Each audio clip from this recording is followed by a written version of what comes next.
One part of the Hani Memorandum must be noted, which was critical diagnosis of the liberation movement's level of activism and lack of appreciation of the prevailing reality in South Africa at the time. Crisani wrote that the ANC leadership in exile has created a machinery that has become an end in itself. It is completely divorced from the situation in South Africa. It is not in a position to give an account of the functioning branches inside the country. We are disturbed by the careerism in the ANC leadership abroad, who have in every sense become professional politicians rather than professional revolutionaries. Fighters, although the EFF may not be involved in an armed struggle at this particular moment, this diagnosis of organizational decay of the ANC before the Morogoro Conference in 1969 should be an instructive reminder to all of us of the symptoms of political degeneration. On this point, I wish to inform you that we as the leadership made a similar diagnosis of an aloof leadership style and character in KZN after the manifesto launch of the EFF, which was held at Moses Mabhida on the 11th of February 2024. We cautioned the then established Central Election Task Force that there is a degeneration in activism and organizational presence by the EFF in KZN. Despite the fact that all reports in terms of election machinery told us a perfect story, the deploys to KwaZulu-Natal during this period was completely divorced from the situation in KwaZulu-Natal. And this was possibly due to factors such as preoccupation with personal career objectives, and that instead of being a revolutionary that was in touch with reality, there was a creation of a machinery for the purpose of compliance. The same way Crisani warned the ANC of a decline of a revolutionary leadership at the height of the armed struggle, we warned the EFF of the decline of a revolutionary and activism leadership in KwaZulu-Natal months before the elections. As an intervention, we even went as far as carefully framing the removal of the head of this organizational decay from KwaZulu-Natal and saying that he will be supported by Secretary General while redeploying him to the Eastern Cape, where organizational work had already been consolidated. These are the length we went to protect the dignity of someone who goes around today claiming that he was ill-treated in the EFF. This is what we did for someone who today calls us gangsters. The orchestrated organizational decay in KZN before election constitutes a clear example of infiltration. We are even being kind by saying that the person who was deployed to KZN for election was divorced from reality in KZN. It may even be true and more worrying that he was aware of the damage to come in KZN and kept quiet because he had already chosen to betray this movement. The final and unfulfilled parallel I want to direct you to fighters is the one of Burkina Faso. As many of you ought to know, Burkina Faso was once led by Thomas Sankara, who assumed presidency of the nation in 1983 and radically changed the relations with the neo-colonial forces. It was Thomas Sankara who led progressive reforms such as the refusal to pay colonial debts and to take loans from institutions such as International Monetary Fund, massive agricultural production under the principle of self-sufficient Burkina Faso, as well as progress in improving healthcare, literacy, and women's rights.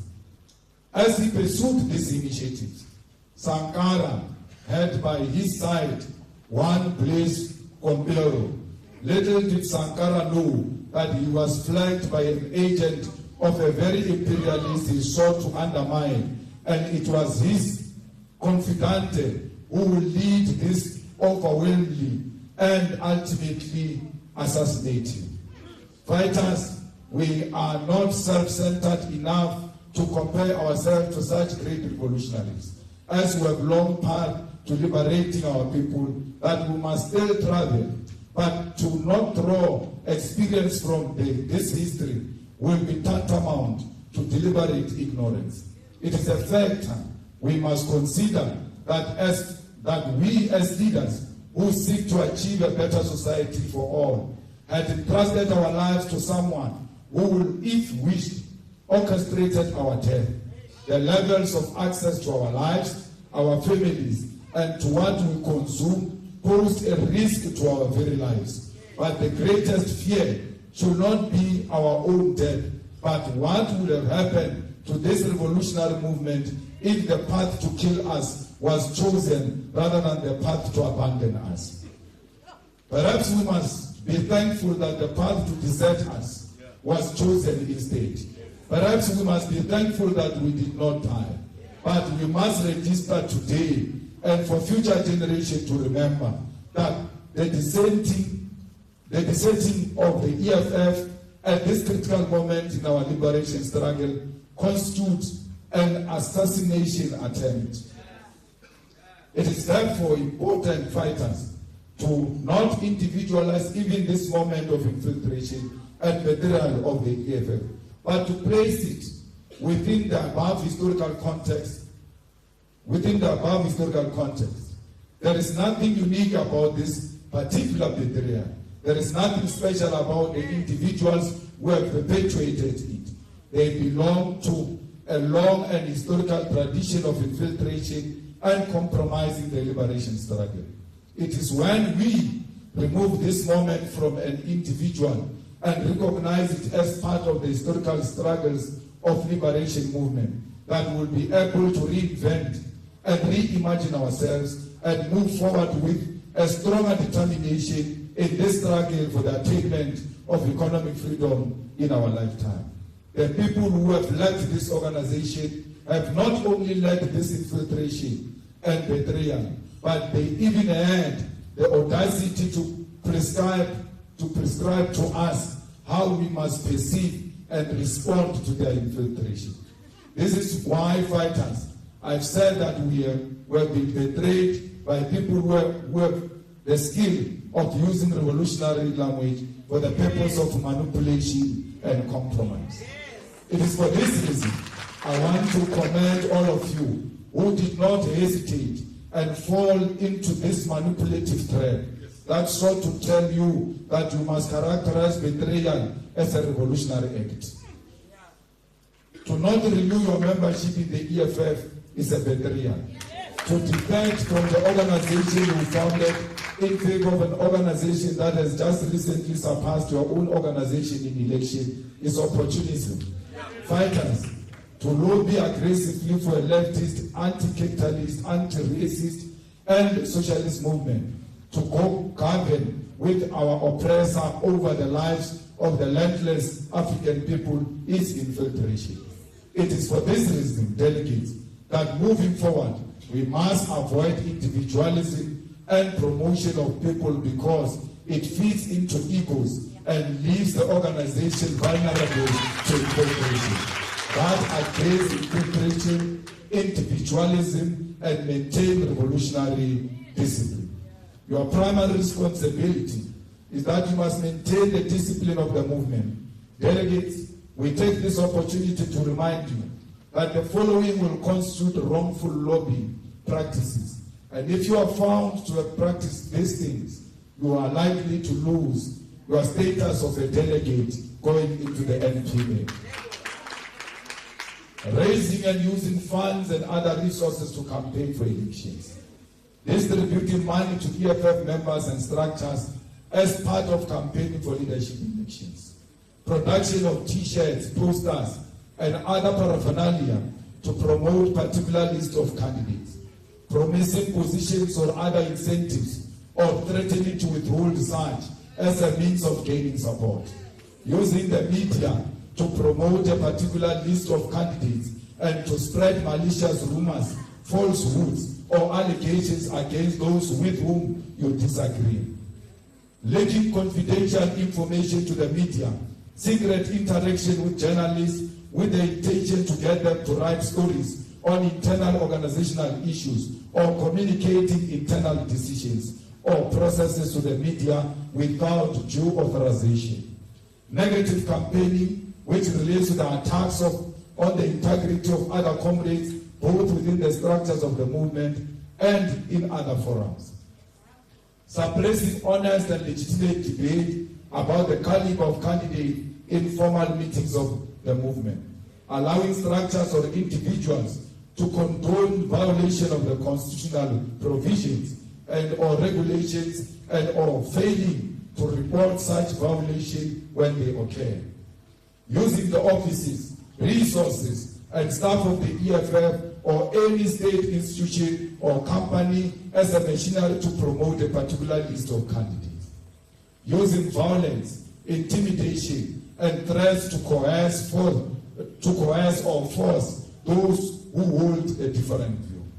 Setting up structures outside the organization to promote or lobbying for a particular candidate. Convening meetings to discuss leadership issues under the false pretext that they are organized constitutional structures. Production and distribution of documents and pamphlets not approved by the structures of the organization will not be allowed. The use of social media to discredit the organization and other members, such as Facebook, WhatsApp groups, or Twitter, will not be allowed. EFF members nominated for leadership positions in the CCT must actively, vehemently discourage anyone from using their names to campaign for leadership position. Anyone who says, if you don't vote for so and so, we are going to disrupt that NPA, whoever they are speaking about must denounce those people. Because if you don't denounce them, it means you are approving of their wrong behavior and you shall be disqualified as a candidate. No EFF from CCT or PCT is permitted to create the perception that their lobbying is a decision of the upper structure. No one must come and say this list belongs to the democratic centralism. Now there is no time for democratic centralism. It's time for branches to speak on their own without being intimidated. Lobbying shall stop once the process of electing the new CCT has been concluded at the Third National People's Assembly. Once the new CCT is elected, it becomes the duty of all EFF members to unite and rally behind the newly elected leadership, regardless of their preference the delegates had before the elections. We urge you to remain loyal only to the National People's Assembly guidelines, the Constitution of the EFF, the Code of Revolutionary Discipline, and the EFF Founding Manifesto. Do not be loyal to the Constitution of the faction, because it will not save you.